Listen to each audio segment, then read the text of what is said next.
Agora, o que aumentou realmente foi a denúncia, baseado principalmente que é a primeira vez que tem uma lei que o agressor não é impune. Aliás, no Brasil sempre se tinha uma regra de que só ia preso quem não pagava pensão alimentícia, quem era depositário infiel e só. Para o resto, tudo, bons advogados davam-se um jeito. E, felizmente, hoje, o agressor de mulheres, realmente, também eles vão presos. Vão presos e o avanço maior dessa lei é que, antigamente, as mulheres denunciavam e, depois, ameaçadas, no outro dia, elas retiravam a denúncia. Infelizmente, em função da lei, hoje elas não podem mais retirar a denúncia. Olha, então uma vez feita a denúncia, essa denúncia está valendo, mesmo que ela se arrependa. Mesmo que ela se arrependa, o processo continua, porque ele responde, inclusive, pelo processo inteiro.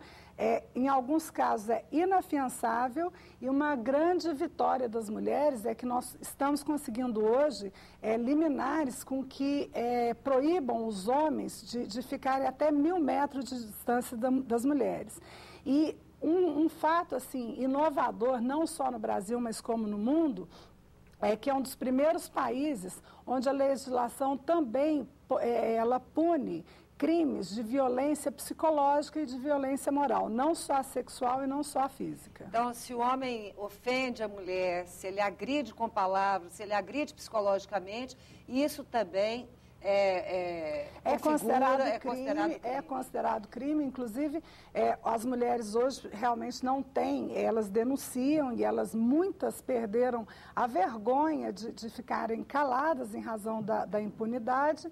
E hoje em dia não é raro ver na justiça mulheres entrando com ações de indenização porque os companheiros têm amante, porque não foram fiéis. Quer dizer, então a Lei Maria da Penha, na minha opinião, nesse século, é realmente o grande marco e os verdadeiros beneficiados vão ser os nossos netos e as nossas netas. Darlene, quem foi Maria da Penha? Maria da Penha na minha opinião, depois de Pagu, é uma grande heroína, é uma mulher, ela é farmacêutica, mora em Fortaleza, ela mãe de 3 filhas, tomou um tiro do marido, ficou paraplégica e durante todo esse tempo ela lutou para que ele fosse punido, não satisfeito, ele numa cadeira de rodas tomando banho, ele tentou eletrocutá-la.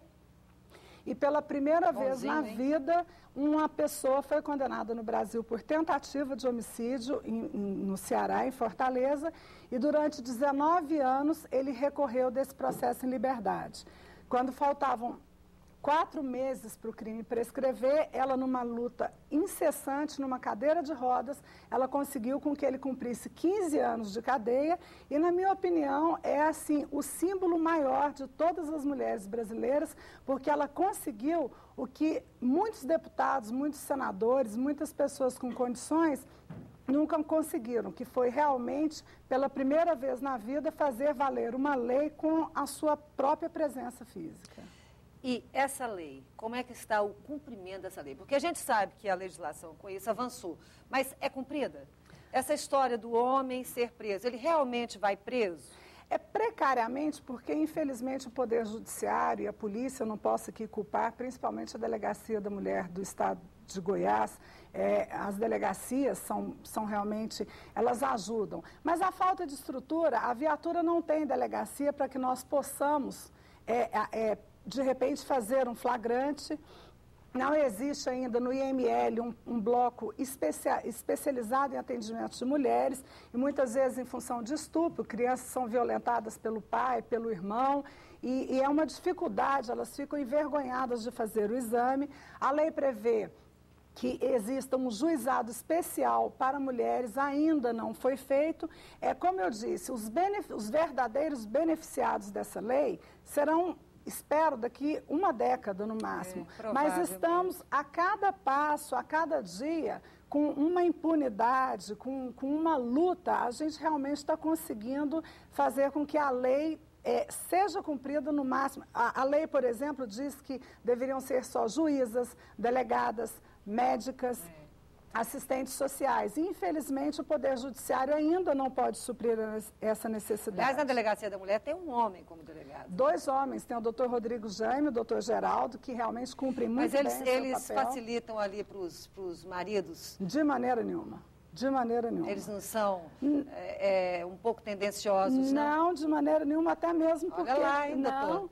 Porque com o evento da lei, a sociedade hoje em dia quem fiscaliza a Lei Maria da Penha são muitas mulheres, e nós temos os órgãos, principalmente o SEVAM, ao qual eu tenho um orgulho imenso de poder ser voluntária. Para mim é um presente que eu recebo de poder trabalhar para o SEVAM. É uma primeira casa-abrigo, lá já tem muitos anos. Já tem mais de 10 anos, é a primeira casa-abrigo no Brasil, que fez 30 anos. Ela vive exclusivamente pela por Consuelo Nasser. É uma casa que vive exclusivamente de doações de voluntários. E nós temos hoje 56 mulheres abrigadas, cada mulher que chega lá com 4, 5 crianças, são vítimas de violência sexual. Nós temos mulheres com tiro, mulheres com o corpo queimado, mulheres mutiladas, crianças estupradas. Realmente é um quadro assim assustador. Elas não têm dinheiro para pagar advogado, elas não têm dinheiro para comer, elas não têm para onde ir. E o nosso trabalho voluntário, assim como alguns médicos, alguns dentistas, alguns psicólogos e professores, e você, com a chance que você sempre, a oportunidade que você sempre nos deu, a gente consegue colocar um pouco de amor no coração dessas mulheres que já apanharam, já sofreram tanto dos seus companheiros e dos seus pais. O que se faz, por exemplo? Essas mulheres, elas ficam no SEVAM indefinidamente, até quando elas quiserem? Na realidade, elas ficam no SEVAM até que elas tenham condições de poder voltar para o lar de onde elas foram agredidas. Como normalmente os homens têm um poder aquisitivo maior e eles têm condições de pagar advogados particulares, a situação do homem por si só já é superior. Então é onde nós damos o nosso respaldo, onde o SEVAM passa esse respaldo jurídico também, essa tranquilidade, para que pelo menos a briga seja de uma maneira um pouco de igualdade para as pessoas. Pelo menos desigual, né? Menos. E as crianças ficam lá realmente com professores, a gente vive de doações, de comida, e tem mulheres lá que estão há 1 ano lá porque realmente não tem onde ir. E quando saem, muitas são mortas, como é o caso da Eliane, que ficou no SEVAM durante um período e saiu e foi espancada por um pastor dentro de uma igreja. Aquela moça, aquele caso famoso que estava no SEVAM, saiu e morreu. Infelizmente, funciona desse jeito. As pessoas que queiram doar, o que elas podem doar? Para onde elas devem doar? O SEVAM hoje, ele aceita todos os tipos de doação, desde dinheiro, mantimentos, medicamentos, trabalho voluntário de alguém que vai ler, contar uma história para uma criança, médicos, psicólogos, cozinheiros, nutricionistas, doações de colchões, de cama de mesa, de roupa de tudo, cama, né? mesa, enfim, tudo. O SEVAM funciona como uma prisão, porque lá não pode entrar e nem sair homem. Como realmente tem grades nas portas, as pessoas são vigiadas o dia todo, mas as doações... As mulheres não podem sair também? As mulheres não podem sair, realmente Mesmo se elas quiserem? Não, em hipótese nenhuma, porque o SEVAM é responsável pela vida delas. A partir do momento que saem, se acontecer alguma coisa, o SEVAM passa a ser o responsável por isso. Então, elas ficam naquele abrigo junto com as suas filhas, chorando a sua dor, e o que o SEVAM faz é oficinas de música, de algumas escolas vão lá dar palestras, as pessoas vão ajudar para que essa dor seja diminuída. E as